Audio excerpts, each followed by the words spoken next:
자, 이단원 근대 이전 한국 사회 탐구 4장 근대 이전 사상과 문화. 자, 오늘은 두 번째 시간으로 고려 문화사 시작해 보도록 하겠습니다.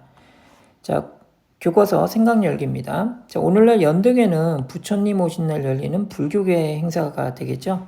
자, 그런데 고려시대 때는 국왕이 참석하는 국가 행사였어요. 자, 당시에 연등회가 종교적 행사가 아니라 국가적 행사로서 이렇게 크게 열릴 수 있었던 이유는 무엇일까요? 자, 오늘 고려 문화사를 통해서 그 이유를 살펴보도록 하겠습니다. 자, 우선 유교부터 살펴보도록 할게요. 자, 고려시대 때는 유교, 불교, 도교, 풍수지리 다양한 신앙과 사상이 조화를 이루면서 유행을 했어요. 자, 그 중에 유교는 특히 정치 운영을 위한 기본 이념으로 국가 통치 이념으로 역할을 하게 됩니다. 자, 여기서 여러분들은 이 유교가 고려시대 때 각 시기별로 어떤 특징을 가지고 있었는가, 이 점을 중심으로 공부하시면 좋을 것 같습니다. 자, 우선 나라에서는 유학교육 진흥에 힘썼죠. 그래서 수도인 개경에 국자감을 설립하고 지방에는 학교죠. 향교를 세웠습니다. 자, 그리고 고려 중기에는 개경에 유명한 사립학교 12곳이 있었는데 이걸 사학시비도라고 해요. 그래서 이러한 사립교육기관이 세워져 유학을 가르치고 과거 합격자들을 배출했어요. 그러니까 쉽게 얘기하면 과거 준비기관이라고 좀 봐주시면 되겠어요. 과거 시험을 준비해 줄 수 있는 기관, 사학시비도. 이 중에 특히 최충이 세운 문헌공도가 유명했다고 합니다. 자, 그래서 고려 초기부터 실시되었던 과거제는 이제 유학을 공부한 인재들이 관료로 선발되는 중요한 통로가 되는 거죠. 자, 우리 과거제 밑에다가 광종이라고 메모해 주시고요. 자, 그러다가 고려 후기 원간석기죠. 이때는 원나라로부터 성리학이 들어오게 됩니다. 기존의 유학을 우리가 훈고학이라고 부르는데요. 이 훈고학은 유교 경전의 해석을 중시합니다. 자, 이거에 비해서 성리학은 철학적 성격이 강해요. 그래서 인간의 심성이라든가 우주의 이치, 이 두 가지를 탐구하게 됩니다. 자, 그래서 이름도 성리학이 되는 것이에요. 자, 우리나라에 성리학을 처음으로 들여온 사람이 안양입니다. 자, 그리고 이재현 등의 학자는 만권당에서 또 활약하기도 합니다. 이 만권당은 자, 원간석기 때 이 충선왕이 원나라 수도인 대도, 베이징이죠. 베이징에 세운 독서당이에요. 여기서 원나라 학자들과 교류하면서 활약했다. 이재현. 자, 그리고 고려 말에 이 성리학자들이 정치 세력화된 것이 바로 신진사대부들입니다. 이 신진사대부들 중에 급진파가 바로 조선을 건국하는 세력이 되죠. 자, 우리 역사서의 편찬 보도록 하겠습니다. 자, 고려시대 대표적인 역사서 두 권이 여기 사진으로 나와 있죠. 제목이 비슷해요. 삼국사기, 삼국유사입니다. 자, 근데 구분 잘 해주셔야 됩니다. 삼국사기는 김부식이 고려 인종의 명령을 받아서 편찬한 사서입니다. 자, 기전체 역사서라고 하죠. 자, 그리고 현재까지 전해지는 우리나라에서 가장 오래된 역사서예요. 그래서 밑에 현존 최고라고 적어주시고요. 자, 반면에 삼국유사는 승려인 이련이 저술했죠. 당연히 불교사를 중심으로 해서 삼국시대를 정리했고요. 그리고 우리 역사의 시작을 단군조선으로 설정했어요. 그러니까 굉장히 주체성이 높은 역사서다. 이렇게 정리하시면 되겠고요. 자, 그리고 옆에 본문 볼게요. 자, 삼국사기는 유교적 합리주의 사관을 토대로 해서 저술되었다. 여기서 기전체 방식으로 저술되었다라는 거 알아두시고요. 자, 그런데 무신정변 이후에 여러 가지 사회 혼란이 있었죠. 그리고 몽골의 침략도 겪었습니다. 이러면서 고려의 독자성을 강조하는 역사서들이 나오게 됩니다. 이 중에 우리가 방금 봤던 삼국유사도 있고요. 그리고 이규보의 동명왕편도 있습니다. 이 책도 기억해 두실 것이 여기서 동명왕은 고구려를 건국한 고주몽을 가리킵니다. 자, 그리고 이승유의 제왕운기가 있습니다. 여러 왕들의 구름 같은 이야기. 그래서 우리 역사를 여러 왕들의 이야기를 중심으로 정리하고 있는 책입니다. 자, 이렇게 해서 세 권의 책은 우리 민족의 독자성을 바탕으로 독자성을 강조하는 책이다. 이렇게 해서 봐주시면 되겠습니다. 자, 이제 국가에서 불교를 널리 장려하다. 불교 이야기 시작해 보겠습니다. 자, 고려시대는 모든 계층에서 불교를 널리 믿었어요. 자, 수도인 개경뿐만 아니라 전국 곳곳에 수많은 사찰, 절들이 건립이 됐고요. 그리고 연등회와 같은 대규모 불교 행사는 국가에서 지원을 해줬어요. 자, 그런데 이 불교 행사가 하나 더 있습니다.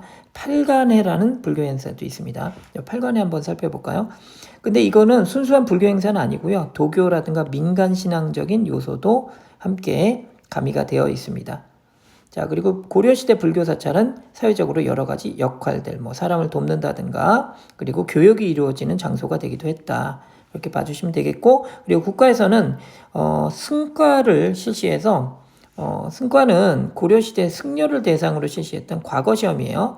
그래서 교종승려들과 선종승려들을 따로 뽑았다. 그래서 교종선, 선종선 이렇게 구분이 되었고요. 그래서 승려들의 지위와 위상을 보장해 주기도 했습니다. 자, 그러면 주변 국가와 교류하며 불교가 번성하다. 자, 이 파트는 우선 필기를 통해서 내용 정리해 보겠습니다.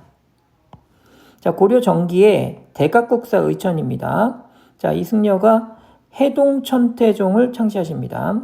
자, 이분은 교종승려였는데 교종을 중심으로 해서 선종을 통합하고자 하는 노력을 하셨어요. 그래서 교선통합이라고 자, 필기해 주시면 되겠고요. 자, 그러다 이제 무신집권기가 되면 자, 고려시대를 대표하는 승려 두 분을 꼽으라 그러면 이 대각국사 의천과 보조국사 진울이 되겠습니다. 그래서 진울이 등장해서 조계종을 창시하고 이 조계종을 중심으로 해서 선종의 한 종파입니다.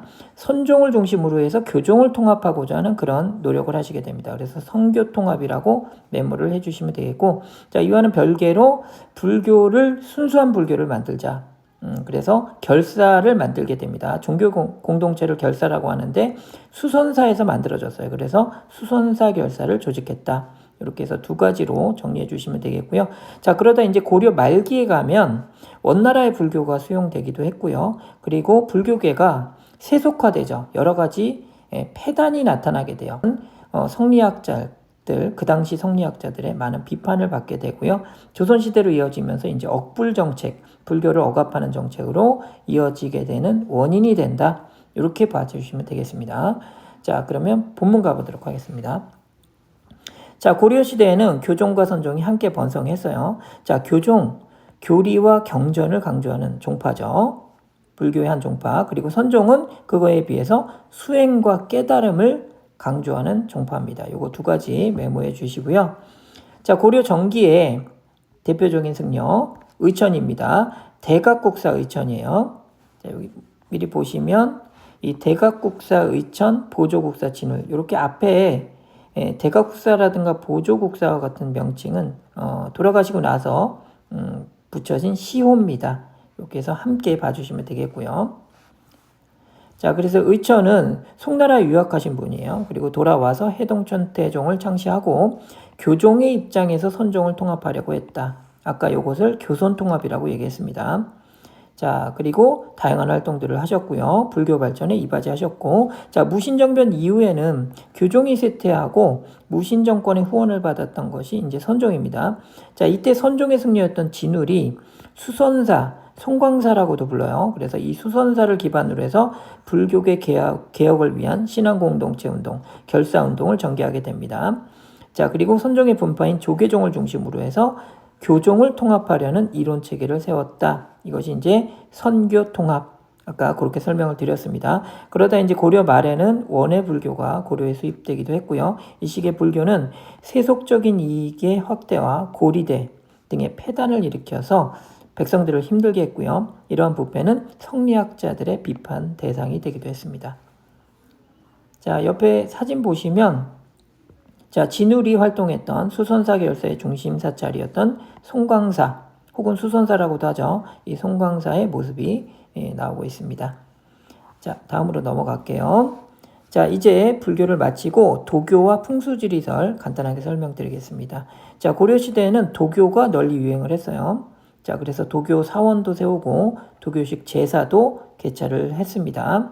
자, 그리고 이제 풍수지리설입니다. 고려시대에도 매우 큰 영향을 끼쳤는데 주로 정치적 영향력이 컸어요. 자, 태조는 자신의 자손들에게 남긴 훈요 10조에서 풍수지리설에 입각해서 이 풍수에서 좋은 땅을 골라서 불교사원을 지을 것을 명령을 했고요. 자, 그리고 숙종 때는 서울입니다. 이 서울은 그 당시 남경이라고 불렸는데 이 땅이 좋은 땅이다 라고 하면서 남경에 궁궐을 짓기도 했고 왕이 여러 번 행차를 하기도 했다고 합니다. 자, 그리고 인종 때에는 묘청 일파가 서경으로 천도를 주장하며 반란을 일으키기도 했다. 우리 정치사 시간에 묘청의 서경천도 운동 배우셨죠? 자, 우리 사진 보시면 자, 여기서 도사로 추정되는 인물이 봉황이 장식된, 도교에서 중시하는 동물이죠. 사신 중에 하나죠. 봉황이 장식된 모자를 쓰고 복숭아를 얹은 쟁반. 여기서 복숭아는 또 신선이 먹는 과일입니다. 불로 장생할 수 있는 과일이라고 합니다. 그래서 복숭아를 얹은 쟁반을 들고 있는 모습이다. 자, 그래서 도교 사상이 반영되어 있는 그런 청자구나 우리가 알 수 있겠습니다. 자, 그러면 역사로 생각을 더하자. 고려의 불교 문화와 예술 하나씩 살펴보도록 하겠습니다. 자, 고려시대에는 불교와 관련된 많은 건축물이나 미술품이 전국 각지에서 제작이 되었는데요. 하나씩 살펴보겠습니다. 자, 논산에 있는 관촉사라는 절이 있어요. 자, 석조, 돌로 만들어진 미륵보살님입니다. 자, 미래를 관장해 주시는 보살님이에요. 자, 그런데 서 계시죠. 그래서 입상이 되겠습니다. 자, 이러한 그 지방색이 강한 거대한 크기 이런 것들이 석불이 만들어지게 되는데 그 중에 대표적인 것이 논산 관촉사 석조 미륵보살 입상이 되겠습니다. 자, 그리고 다양한 재료로 불상을 만들기도 했는데 자, 그중 대표적인 것이 하남 하사창동이라는 마을이 있습니다. 자, 지금은 국립중앙박물관에 이제 전시가 되고 있는데요. 자, 이 석가열의 좌상입니다. 철로 만들어졌다 그래서 철조예요. 자, 철로 만들었다는 것을 우리가 알 수 있는 부분은요. 주형 틀을 서로 떼어냈을 때 남는 이 파팅 라인이 있어요. 요곳을 통해서 우리가 철로 만들어졌다를 알 수가 있는 거고요. 석가열에는 부처님을 가리키는 말입니다. 자, 그래서 하남 하사창동에서 발견된 철로 만들어진 부처님의 앉아있는 상이다. 이렇게 이해하시면 되겠고요. 자, 이제 건축물 보도록 하겠습니다. 나무로 만들어져서 목조 건축물이 되겠는데 대표적인 것 두 개를 꼭 살펴보셔야 됩니다. 영주에 있는 부석사의 무량수전이 되겠고요. 또 하나는 안동에 있는 봉정사의 극락전이 되겠습니다. 요 봉정사 부석사는 절의 이름이 되겠고 사찰의 이름이 되겠고 무량수전은 건축물의 이름이에요. 자, 여기에 이 안동 봉정사 극락전, 영주 부석사 무량수전 등은 이 주심포 양식과 배흘림 기둥으로 유명합니다. 자, 여기서 먼저 주심포 양식을 살펴보도록 하겠습니다. 자, 기둥과 지붕을 이어주는 공포라는 이 역삼각형의 건축 구조물이 있어요. 이 공포의 개수와 기둥의 개수가 같은 것을 주심포 양식이라고 하고요. 그리고 이 중간에 대들보가 있죠. 이 대들보에 공포의 개수가 이렇게 더 많이 배치가 된 것이 바로 다포 양식이 되겠습니다. 자, 그런데 이 두 개의 모든 건축물은 주심포 양식이라고 보시면 되겠죠. 기둥의 개수와 공포의 개수가 같죠. 자, 주심포 양식 보시면 되겠고, 그 다음에 이제 배흘림 기둥은 이 기둥의 모양이 살짝 배가 나온 것처럼 이렇게 해서 가운데가 볼록하게 나와 있는 그런 양식을 배흘림 기둥이라고 합니다. 그래서 우리가 바라보았을 때 좀 안정감이 뛰어난 그런 건축적인 효과를 주고 있습니다. 자, 그리고 이제 탑을 살펴보도록 하겠습니다. 자, 모두 석탑인데요. 자, 통일신라 때 우선 본문 볼게요. 통일신라 때 양식을 이어받은 작품들도 만들어졌지만 대체로 고려시대 탑들은 다각형의 층도 좀 많은 다각 다층 형식의 탑들이 있습니다. 자, 그리고 고승 유명한 승려의 묘탑인 승탑도 있어요. 자, 그 중에 대표적인 것이 지광국사탑이 대표적입니다. 여기 지금 원주에 있고요. 법천사지에 있는 이것도 이제 법천사 터가 되겠죠. 그리고 지광국사의 탑이 되겠습니다. 이거는 승탑이라고 봐주시면 되겠고요. 자, 그리고 이제 다각다층탑으로 대표적인 게 유명한 게 두 개가 있는데요. 평창에 있는 월정사의 팔각구층석탑이 되겠습니다. 팔각형인데 요게 9층인 거죠. 그래서 팔각구층석탑. 자, 그리고 이제 원나라의 영향을 받아서 대리석으로 만들어진 석탑도 있습니다. 지금은 이제 보존을 위해서 국립중앙박물관에 전시가 되고 있는데요. 1층 로비에 있습니다. 자, 원래는 개성에 있었어요. 경천사라는 절에 지금 이제 터만 남았는데 경천사지 10층 석탑이 되겠습니다. 자, 이렇게 해서 개성 경천사지 10층 석탑은 원나라의 영향을 받아 대리석으로 만들어진 석탑이다. 자, 이렇게 해서 봐주시면 되겠고요. 자, 그리고 이제 대장경과 인쇄소를 살펴볼게요. 자, 우선 대장경은 고려시대 때 부처님의 힘으로 외침을 막고자 해서 만들어진 그런 염원을 담아서 대장경이 제작이 됐는데요. 자, 거란과의 전쟁 시기에 처음으로 만들었던 것이 초조대장경입니다. 처음으로 제조했다. 그래서 초조대장경입니다. 자, 근데 이게 안타깝게도 몽골에 침입돼 불타버렸어요. 그래서 몽골과의 전쟁 기간 중, 이 기간이 길었잖아요. 이 기간 동안에 방대한 규모의 8만 장, 목판 8만 장에 해당하는 대장경이 만들어졌어요. 자, 이것이 8만 대장경이고요. 다시 제조했다. 그래서 제자를 써서 제조대장경이라고도 불립니다. 자, 이 8만 대장경은 여러 가지 이제 수정된 내용도 반영이 됐기 때문에 완성도를 높였다. 이렇게 평가를 받고 있습니다. 자, 그리고 경상남도 합천에는 해인사가 있죠. 이 해인사 장경판전에 8만 대장경이 보존되어 있다. 까지 봐주시면 되겠고요. 인쇄술도 함께 살펴보도록 하겠습니다. 자, 통일신라 때부터 인쇄술은 굉장히 발달이 돼 있었어요. 중국과 교류하면서 더욱더 발전도를 높였고요. 자, 그리고 고려시대 때는 불경이나 대장경을 제작하여 발전시킨 우수한 인쇄술을 바탕으로 세계 최초로 금속 활자를 발명을 했어요. 자, 그래서 1234년에 이 금속 활자를 이용해서 인쇄물이 나왔는데 이게 삼정고금 예문입니다. 이게 이제 가장 오래된 금속 활자본으로 알려져 있는데 안타깝게도 현재 전해지지 않고요. 그럼 지금 남아있는 인쇄본 중에 가장 오래된 거는 1377년에 청주 흥덕사라는 절에서 인쇄된 직지라는 책이 있습니다. 자, 이건 지금 이렇게 사진에서 보여지다시피 현조라는 세계에서 가장 오래된 금속 활자로 찍은 인쇄본이 되겠습니다. 자, 프랑스에 지금 보관이 되어 있어요. 자, 그리고 고려 청자를 보도록 하겠습니다. 자, 고려 전기의 청자는 투명하고 맑은 빛이 색의 순청자가 많았습니다. 대표적인 것, 지금 국립중앙박물관에 전시되어 있는 참외 모양 병이 있습니다. 고려 전기의 순청자라고 메모해 주시면 되겠고요. 자, 근데 이제 고려 중기 때부터는 상강기법을 이용을 합니다. 이 상강기법은 여기 잠깐 인터넷에서 자료를 가져왔는데요. 무늬를 새기고 다른 색 흙을 채워서 이게 물감을 채운 게 아니라 흙을 채운 겁니다. 그래서 장식하는 방식을 상강기법이라고 해요. 자, 이러한 방식을 통해서 보다 화려하고 다양한 무늬를 지닌 상감청자를 만들어냈습니다. 여기 지금 확대해서 보시면 여러분들 이게 지금 그림을 그린 것처럼 보이지만 상강기법으로 흙을 채워서 만든 방식이 되겠습니다. 자, 그래서 이름은 청자, 상감, 운항문, 매병. 그래서 상감이라는 용어가 들어있네요. 자, 이것은 간송미술관에 전시가 되고 있습니다. 자, 그래서 고려 중기 이후 상감청자라고 메모해 주시고요. 자, 오늘 상당히 많은 문화유산들도 살펴보았고요. 자, 오늘 학습한 내용은 여기까지입니다. 수고 많으셨습니다.